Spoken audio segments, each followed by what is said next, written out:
ahitana fizarana roa amby telopolo ny boky izay mitantara ny fiainan'ny mpanoratra manomboka tamin'ny fahazazany, mamela bela-kevitra ny raharaha politika sy ny tantana ny firenena hatramin'ny etaetany ampandroso ny Madagasikara amin'izao fotoana izao. Nasongadiny ny mpanoratra ao anatin'ny fizarana fahavalo hatramin'ny fahasivy-ambin'ny ny zavanitranga ny taona 2010. Ny nanakatonana ny Haino Manjery Viva, ny fahafatesany ny 7 Oktobra sy ny fialan'ny filoha teo aloha Marc Ravalomanana tamin'ny fitondrany.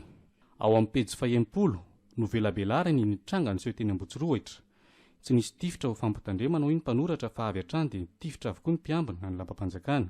Nokendren'ireo mpiambina tsy ampiamba ambany ireo vahoaka teny an-toerana, vahoaka izay tsy nanana heritreritra ny hiditra ny lapa ary tsy manana fitaovam-piadiana.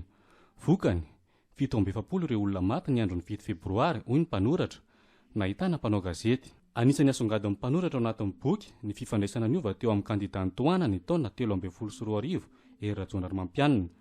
Taorian'ny 12 Janoary 2012 nanomboka novy ery Rajaonarmampianina hoy ny mpanoratra amin'ny pejy 720. Naparibariny fa niala tsikelikely tamin'ny Andry Rajoelina izy. Profon'izany ny tsy fanajan'ny fifanarahan'izy ireo momba ny fanendrena Prime Ministra.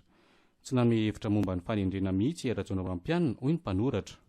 Any amin'ireo fizaran-takelaka farany kosa no any amin'ny mpanoratra fa miverina amin'ny sehatra politika izy rehefa nangina ny taonany maro.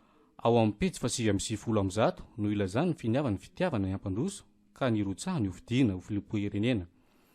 Nofaranany amin'ny oam-pitenenana Andriampoinimerina ny votoatin'ny boky manao hoe tsy adidiko samy rery fa adiditsika rehetra anao siah ny famonjena ny firenena.